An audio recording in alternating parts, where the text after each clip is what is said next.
There is a specific kind of panic that exists beyond screaming. It lives in the hollow space behind your sternum, cold and absolute, where your lungs forget their purpose and your brain, your perfectly ordinary spreadsheet organizing convenience store ramen eating brain, simply refuses to process what it is witnessing. Lee Jun knew this panic intimately now. 3 minutes ago, he had been sitting at his desk on the 14th floor of Dason Financial Group, eating a triangle kimbap he hadn't even wanted, watching the clock with the quiet desperation of a man who had been underpaid and overworked for 6 consecutive years. He had been thinking about whether the new vending machine on the 12th floor actually carried banana milk, or if his colleague Hyun Jay had lied again. Then the fluorescent lights had flickered. Then nothing. Then this.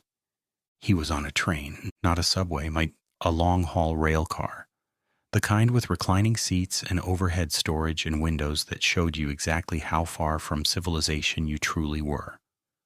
The kind of train that implied journey rather than commute. The windows were filthy, with what appeared to be, and he genuinely hoped he was wrong about this, dried blood and ash.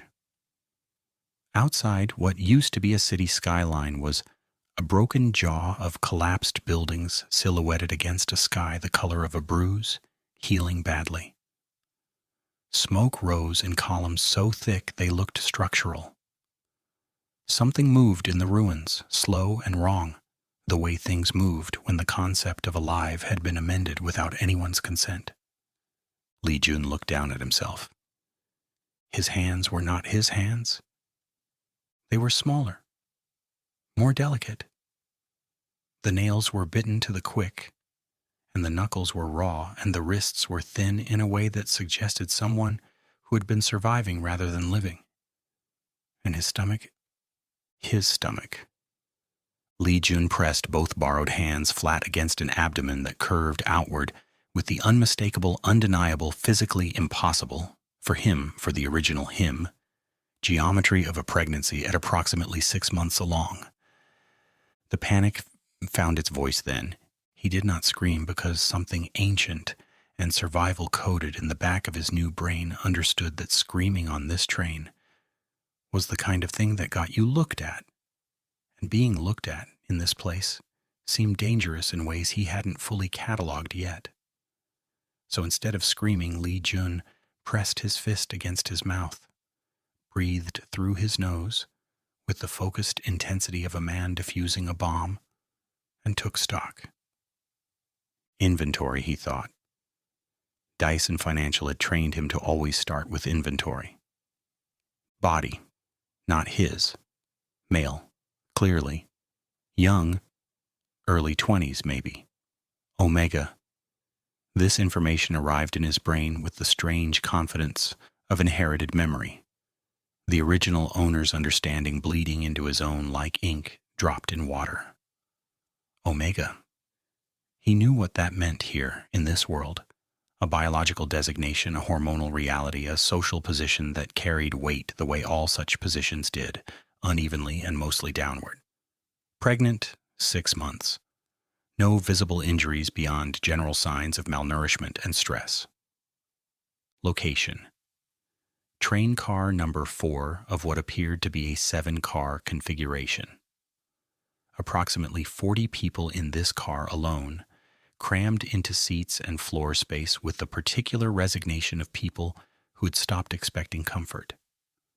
The lighting was emergency battery dim, casting everyone in amber and shadow. It smelled like unwashed bodies and fear and something metallic underneath both. Situation, apocalyptic. Obviously apocalyptic. Even a salaryman from a world without zombies could identify the aesthetic. Objective. Unknown. Survive, presumably. Figure out whose body he was wearing and why. Determine if the child in said body was going to require immediate medical attention in the next 30 seconds, because he had absolutely no training for that scenario and he was already at capacity. A woman across the aisle caught him staring at his own stomach with an expression she apparently found concerning. She was perhaps 50, with silver-streaked hair pulled severely back and eyes that had learned to evaluate threats quickly. She leaned forward. "You okay?" she asked, and her voice was low, careful, the volume of someone who had learned that sound traveled. Lee Jun started, and the voice that came out was soft and slightly roughened, a tenor with smoke damage. "My voice?" he thought, and then corrected himself. "The body's voice. Get used to it." "I'm fine. How long was I asleep?" The woman's eyes moved to his stomach and back to his face with an assessment that was maternal and tactical at once. 6 hours. You needed it."